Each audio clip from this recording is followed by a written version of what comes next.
Some suppose reality is divided by a veil. On one side of the veil is the natural, observable world. Beyond the veil lies another realm of spirits, angels, demons, and of course, gods. These beings are supposed to inhabit an unobservable, supernatural domain that is off limits to science. How do we know these spirits, angels, demons, and gods are there?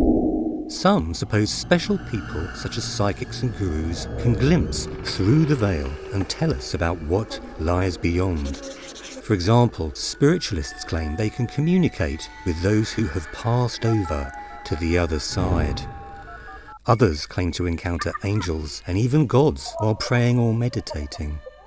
But how confident can we be that these mysterious beings are really there? Many atheists argue the world contains too much suffering for it to be the creation of a good God. There are wars, diseases, and natural disasters.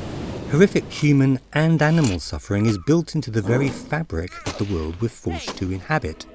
Isn't this good evidence that even if there is a creator, he is not all-powerful and all-good?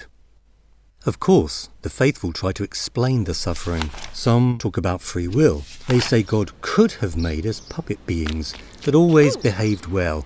But if we're God's puppets, we're not responsible for what we do. God cut our strings so that we can freely choose to do good. But then some of us choose to do evil and cause suffering. That's the price God pays for our free will. So have we shown it's reasonable to believe in God after all? I don't think so. Suppose that, after a bump on the head, I come to believe the universe was created not by a good God, but by an evil God. I believe there's a single, all-powerful creator whose malice knows no bounds and whose wickedness is beyond our comprehension. Who believes in a God like that? Almost no one. Why not? Because the world would look much more like a torture chamber if it were created by such a powerful and wicked being. There's too much love and laughter, and too many people being kind and helping each other for this to be the creation of an evil God. Yet notice I can explain why my evil God allows good in the same way religious folk explain why their good God allows evil. I can say, my evil God could have made us puppet beings that always did bad things, but if we're his puppets, we're not responsible for what we do. That's why evil God cut our strings and set us free, to allow us to freely choose to do evil. Unfortunately for evil God, some of us then choose to do good deeds. That's the price evil God pays to allow moral evil.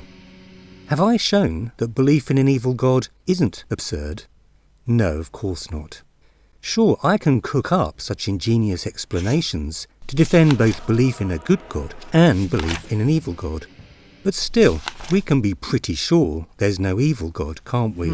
So why can't we be pretty sure there's no good God either? We may not know why the universe exists, but surely we are justified in supposing it is not the creation of either of these two gods.